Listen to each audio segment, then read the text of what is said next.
quite a lot of different type of visa subclasses. However, because of laws and policies is the nature of the business that we are in. It's ever-changing law in Australia. We really keep up with the law that's ever-changing and the policies that are ever-changing.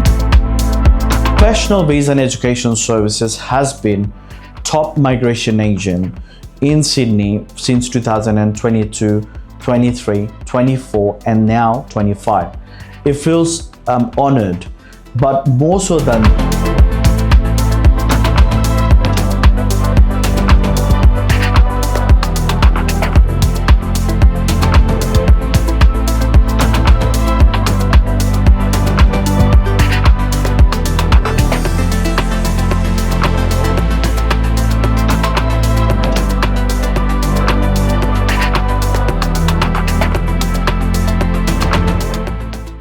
Hi, my name is Nishant from Professional Visa and Education Services, immigration lawyer and migration agent since 2015.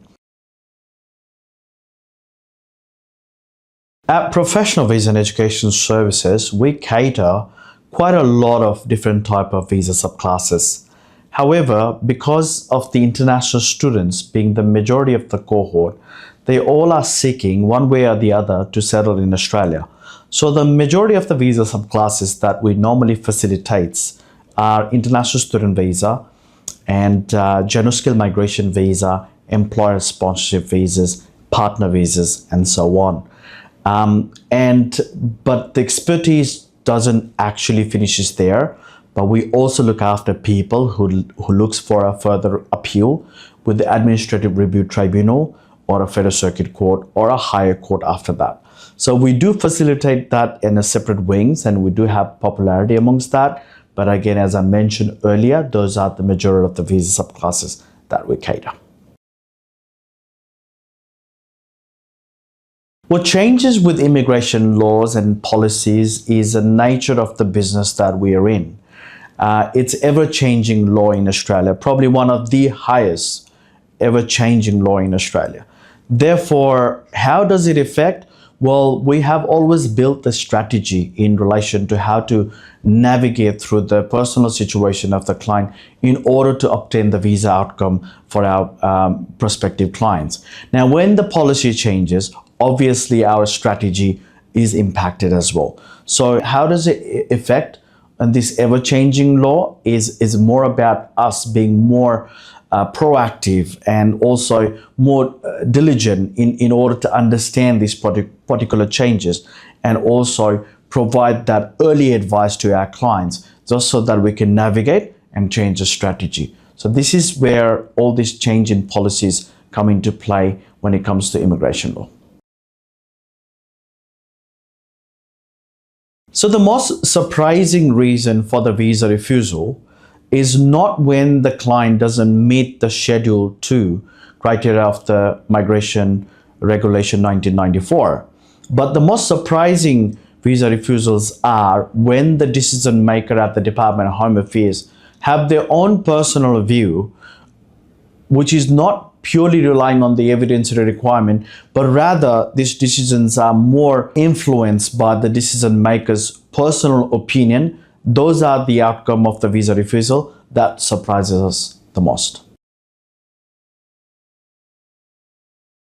So the one piece of advice that I would like to provide to international students who are looking at applying for permanent residency or work visa is that always try to be relevant with the global market, and also try to find out what is the real need for Australia, what skills are really needed in Australia, and be relevant with the Australian laws and policy. If you try to swim against the water, against the current of the water, it's never going to be beneficial for you guys. However, if you swim with the flow, where the demand is, what Australian government is really looking out for, well, that's my early advice. We'll start understanding what Australia is all about, and also start understanding where the gaps are in relation to the skill shortage and the labor shortage. And I'm pretty sure you'll be quite relevant when it comes to applying for permanent residency or work visa.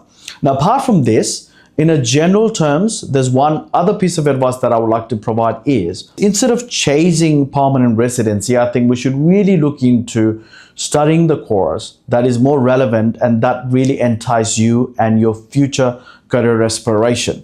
If you follow your dream and if you start working in your own area, the permanent residency will just start chasing you as opposed to you chasing permanent residency, because then you'll be more relevant to Australian market, then you'll have more skill set to demonstrate to the government to say that you're relevant to Australian jobs and the skill market. Thinking creatively and innovatively is the nature of the business, because the business that we are in, especially when it comes to immigration law that we talked about earlier, it's ever changing. And again, laws and policies sometimes doesn't cater all the cohort of the clients that the law and policy is trying to target. So at that point, what we really need to do is to be able to be creative and innovative is the only way that you can resolve the immigration matters properly, because there are some disconnect when it comes to the authorities and also what happens in a practical essence. For example, there could be occupation that this person is working in their nominated occupation. However, the definition by the authority is a little bit different. So how do we then try to demonstrate that we are relevant? Well, this is the point that we need to be more creative and explain the authority and the government that you are working in that nominated occupation by demonstrating with the example and being more specific. So again, being creative, innovative, and giving people different pathways within the jurisdiction of the law is the nature of the game.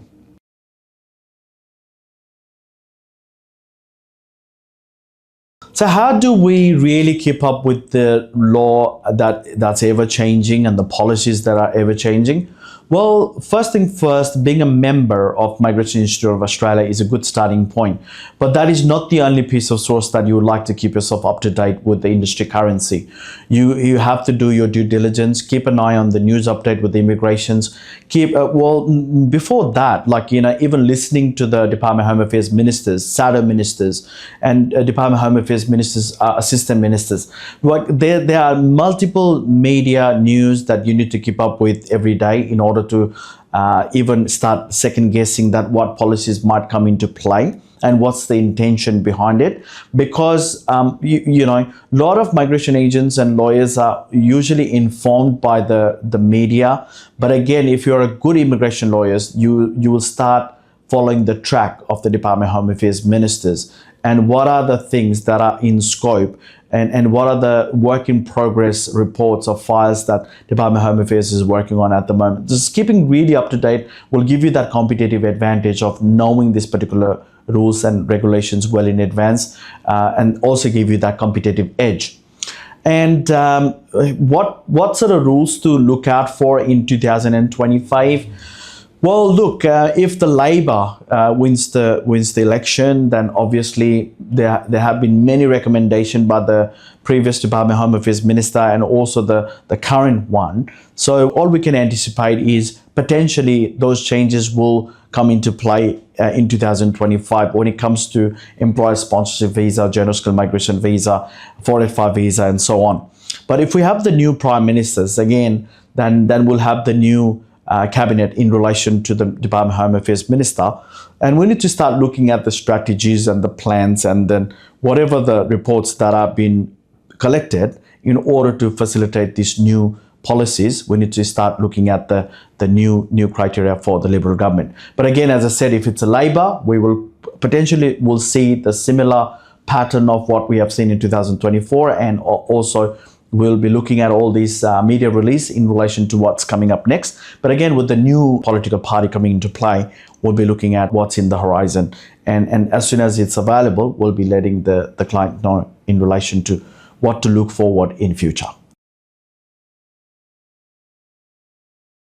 So how have we stood out in this highly competitive market is essentially being professional is very important. and not treating your client like your family members, but treating the client like their client. These are the paying client. They're paying for your services. So you wanted to act in the best interests of the client.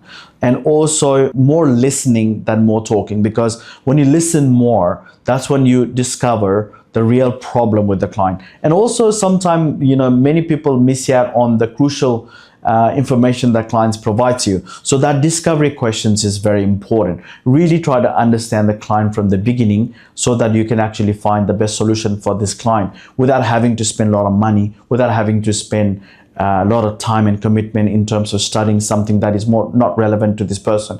So again, it's very important to ask that discovery question and try to connect with the client to fulfill their needs. I think that's the best thing that professional visa and education services has been doing from last 10 years. And this is where we're getting most of the success, by understanding the clients and understanding the policies. And we're being the catalyst to connect these two particular sources. And that's how we're going to get the success. Okay, so migration agency future are predominantly defined by the Department of Home Affairs and also the federal governments, and what is the intention behind welcoming the migrants. At this current point of time, when 2025, where the migration has been the scapegoat for many problems that Australia is having at the moment. That could be a housing related problem, or that could be job shortage, that could be the inflation, that could be many things. And migration has always been the hot topic for both political party to blame for, especially international student. Now we have seen some significant changes from when we started 10 years ago versus now. Things has always been more tough and more strict around the migration policies. So my advice to the evolving migration industry is always be cautious about what you're signing up for. And again, it's very important to start looking at what policies the government will be bringing out soon, and then also try to be relevant and try to understand whether or not there is a scope for you guys to look into this career for next 20 to 30 years. But irrespective, this is the particular country that really relies heavily on the expats and migrants coming in and fulfilling the skills and labor shortage. So we particularly don't see that the migration will die down in incoming future. But obviously, like, we can compare ourselves with this country like America, Canada, and New Zealand. So we can start learning their migration shift and be ready for that. And I think professional visa and educational services, we are constantly evolving ourselves. Like previously, we are just a migration agent, but we are lawyers. So we find there is a greater scope of work in a court and tribunal than just applying for the visa. So I think it's more about keeping yourself relevant to the upcoming market and embracing yourself for a change. And the readiness is the key, which essentially means you need to go and get another university degree or put yourself in a CPD classes to be more relevant. This is the time you got to start preparing yourself. Professional visa and education services has been top migration agent in Sydney since 2022, 23, 24, and now 25. It feels honored. But more so than that, there are many organizations out there. They facilitate these award programs and championship awards and stuff like that. But again, it all comes down to who is putting that scrutiny in identifying what measuring tools that this particular organization has put in place to identify the top agents in Sydney. And I think top three rating in Australia has done amazing job of going through 50 to 60 rigorous check on people, whether that mean mystery shopping or whether or not that means looking at the customer's review in Google or from various means. They have gone through rigorous check. It's not an easy process. So, if it was easy process, everyone would have been in the top three. But again, going through that rigorous process makes you more creditable and makes you more honored to be the top rated migration agent in Sydney and we are extremely privileged to be part of that top agent since 2022. And we would like to thank the organization to create this platform and the initiative.